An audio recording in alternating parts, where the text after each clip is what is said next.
নমস্কার বন্ধুরা, সুনিতার হেসেলে সবাইকে স্বাগত। আজ আপনাদের সঙ্গে একটা নতুন ধরনের ডিমের রেসিপি আমি আপনাদের সঙ্গে শেয়ার করব। আজ শেয়ার করব আমি গাঁটি কচু দিয়ে ডিমের দম। ডিম তো আমরা অনেকেই অনেক রকমভাবেই কিন্তু দম বা কষা বানিয়ে খেয়ে থাকি। আজ আমি গাঁটি কচু আর আলু দিয়ে ডিমের দম বানিয়ে আপনাদের সঙ্গে শেয়ার করব। চলুন তাহলে রেসিপিটি শেয়ার করা যাক। এখানে দেখুন আমি গাঁটি কচু, আলু খোসা ছাড়িয়ে একটু বড় সাইজের টুকরো করে কেটে পরিষ্কার করে ধুয়ে নিয়েছি। আর এখানে আমি নিয়ে নিয়েছি 4 পিস ডিম। ডিমগুলো কিন্তু আমি সেদ্ধ করে খোসা ছাড়িয়ে নিয়েছি। এবার এখানে আমি একটা মশলার পেস্ট তৈরি করে নিয়েছি। এখানে নিয়ে নিয়েছি আদা, রসুন, কাঁচা লঙ্কা, আর নিয়ে নিয়েছি একটু গোটা জিরে আর একটা মিডিয়াম সাইজের পেঁয়াজ। সব কিছুর আমি একটা পেস্ট তৈরি করে নিয়েছি। দিয়ে দিয়েছি কড়াইতে পরিমাণ মতো সর্ষের তেল। তেলটা খুব ভালো করে গরম হয়ে গেলে তেলের মধ্যে আমি প্রথমেই সামান্য একটু লবণ দিয়ে দেব। লবণ দিয়ে দিলে ডিমগুলো ভাজার সময় কিন্তু কড়ার গায়ে আটকে যাবে না। সেই কারণে তেলের মধ্যে আমি সামান্য একটু লবণ দিয়ে দিয়েছি আর দিয়ে দিয়েছি সামান্য একটু হলুদ, কালারটা খুব ভালো আসার জন্য। দিয়ে দিয়েছি সেদ্ধ করে রাখা ডিমগুলোকে কিন্তু হালকা লালচে কালার করে ভেজে নেব। খুব বেশি কড়া করে কিন্তু ডিম ভাজবো না। হালকা যখন ডিমের গায়ে গোল্ডেন ব্রাউন কালার চলে আসবে তখনই কিন্তু ডিমগুলোকে আমি তুলে নেব।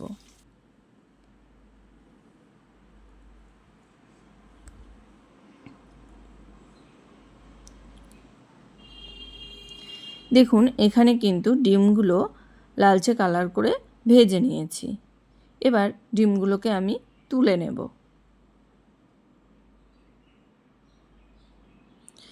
ডিম তুলে নিয়ে ওই একই তেলের মধ্যে আমি আলু আর গাঁটি কচুগুলোকে ভেজে নেব।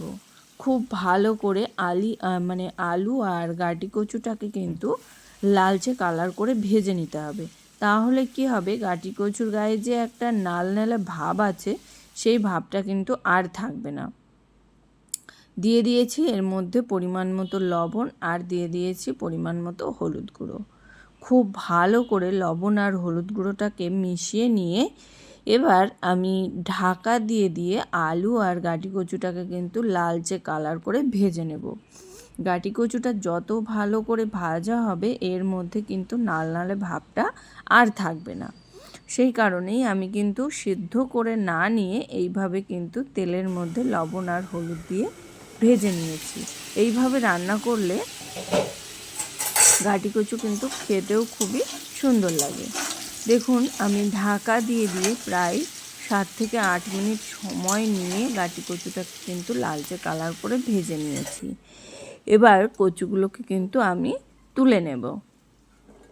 দেখুন এখানে গাঁটি কচু আর আলুগুলোকে কিন্তু তুলে নিয়েছি। তুলে নিয়ে ওই একই তেলের মধ্যেই আমি রান্নাটা করব। এখানে আমি আর আলাদা করে কিন্তু তেল অ্যাড করিনি। দিয়ে দিয়েছি গোটা জিরে ফোড়ন আর তেজপাতা। ফোড়নটা একটু ভাজা হয়ে এলে ওই তেলের মধ্যেই দিয়ে দেব 1/2 চামচ হলুদ গুঁড়ো আর 1/2 চামচ কাশ্মীরি লঙ্কার গুঁড়ো। তরকারির কালারটা কিন্তু ভালো আসার জন্যই আমি এখানে তেলের মধ্যে কাশ্মীরি লঙ্কার গুঁড়ো আর হলুদটাকে দিয়ে দিয়েছি। দেখুন খুব ভালো করে কাশ্মীরি লঙ্কার গুঁড়ো আর হলুদটাকে একটু তেলের মধ্যে মিশিয়ে নিয়েই এর মধ্যে কিন্তু বেটে রাখা মশলার পেস্ট এখানে দিয়ে দিয়েছি মশলার বাটি ধোয়া একটু জলটা দিয়ে খুব ভালো করে মশলাটাকে কিন্তু তেলের সঙ্গে মিশিয়ে নিয়েছি। মিশিয়ে নিয়েই এখানে দিয়ে দেব স্বাদ অনুযায়ী একটু লবণ। মশলাটা কিন্তু খুব তাড়াতাড়ি কষিয়ে নেওয়ার জন্য এখানে কিন্তু আমি স্বাদ অনুযায়ী একটু লবণ আর একটু চিনি ব্যবহার করেছি। আর এই মশলাটা পেস্ট করার সময় আমি এর মধ্যে মাঝারি সাইজের একটা টমেটো অ্যাড করেছিলাম। আমি এখানে টমেটো, পেঁয়াজ, আদা, রসুন আর কাঁচা লঙ্কা, গোটা জিরে এইগুলো কিন্তু এখানে পেস্ট করেছি। মশলাটাকে কিন্তু লবণ, চিনি দিয়ে খুব ভালো করে একটু কষিয়ে নেব। কষানোর সময় একটু চিনি ব্যবহার করলে তরকারির কালারটাও কিন্তু খুব ভালো আসে। সেই কারণে আমি এখানে একটু চিনি দিয়ে দিয়েছি। মশলাটাকে কিন্তু প্রায় 10 মিনিট সময় নিয়ে মিডিয়াম টু লো আঁচে খুব ভালো করে কিন্তু কষিয়ে নিয়েছি, মশলা থেকে আদা রসুন পেঁয়াজের কাঁচা গন্ধটা চলে যাওয়া পর্যন্ত। মশলা খুব সুন্দরভাবে কষানো হয়ে গেলে ওর মধ্যে দিয়ে দিয়েছি ভেজে রাখা গাঁটি কচু বা কচুরমুখী আর আলুটাকে। আলু আর কচুরমুখীটা দেওয়ার পরেও কিন্তু খুব ভালো করে আবারও প্রায় 8 থেকে 10 মিনিট সময় নিয়ে মিডিয়াম টু লো আঁচে সামান্য একটু জল মিশিয়েই আমি কিন্তু কচুটাকে খুব ভালো করে একটু মশলার সঙ্গে কষিয়ে নিয়েছি। খুব ভালো করে কষিয়ে নেওয়া হয়ে গেলে এর মধ্যে এবার দিয়ে দেব পরিমাণ মতো জল। দেখুন কষাতেই কিন্তু কচুটাকে খুব সুন্দরভাবেই সেদ্ধ হয়ে গেছে। এবার এখানে কিন্তু পরিমাণ মতো জলটা ব্যবহার করব। খুব বেশি জল এখানে দেব না, কেননা কচু আর আলু কিন্তু আমাদের প্রায় 80% মতো সেদ্ধ হয়েই গেছে। সেই কারণে এখানে আমি খুব বেশি জল ব্যবহার করব না। আর তরকারিটা আমি যেহেতু একটু কষা নামাবো, সেই কারণেই আমি এখানে 1 বাটি মতো জল ব্যবহার করেছি। জলটাকে দেওয়ার পরে কিন্তু খুব ভালো করে মিশিয়ে নিয়েছি। মিশিয়ে নিয়েই এর মধ্যে আমি ভেজে রাখা ডিমগুলোকে দিয়ে দেব। দেখুন এর মধ্যে ভেজে রাখা ডিমগুলোকে দিয়ে দিয়েছি। এবার ডিমগুলো দিয়ে আবারও কিন্তু খুব ভালো করে আরেকটু মিশিয়ে নিয়ে এখানে ঢাকা দিয়ে দেব আলু আর গাঁটি কচুটা সুসিদ্ধ হওয়া পর্যন্ত।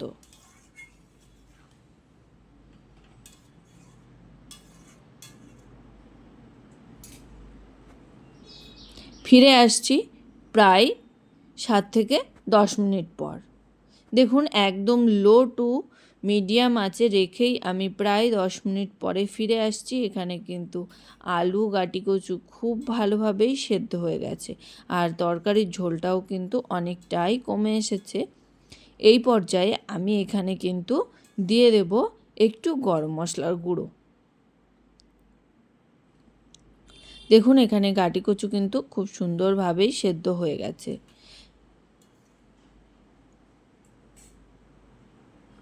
এখানে এবার আমি দিয়ে দেব সামান্য একটু গরম মশলার গুঁড়ো।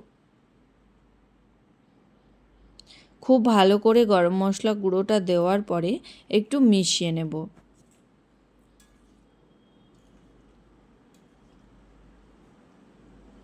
দেখুন গরম মশলা গুঁড়োটা দেওয়ার পরে কিন্তু খুব ভালোভাবে মিশিয়ে নিয়েছি। মিশিয়ে নিয়ে এবারও কিন্তু আমি গ্যাসের আঁচটা একদম লোতে রেখেই আমি ঢাকা দিয়ে রাখবো 2 থেকে 3 মিনিটের জন্য, যাতে গরম মশলার ফ্লেভারটা তরকারির ভিতরে খুব ভালোভাবে যায়। সেই কারণেই এখানে আমি 2 থেকে 3 মিনিট মতো ঢাকা দিয়ে রেখে দিয়েছি। ফিরে এলাম 2 থেকে 3 মিনিট পর। এবার কিন্তু গ্যাসের আঁচটা অফ করে দেব। গ্যাসের আঁচটা অফ করে দিলেই কিন্তু তৈরি হয়ে গেল আমাদের গাঁটি কচু আলু দিয়ে ডিমের কষা। এটা কিন্তু গরম গরম ভাতের সঙ্গে খেতে অসাধারণ লাগে, তাছাড়া কিংবা রুটি দিয়েও কিন্তু খেতে অসাধারণ লাগে।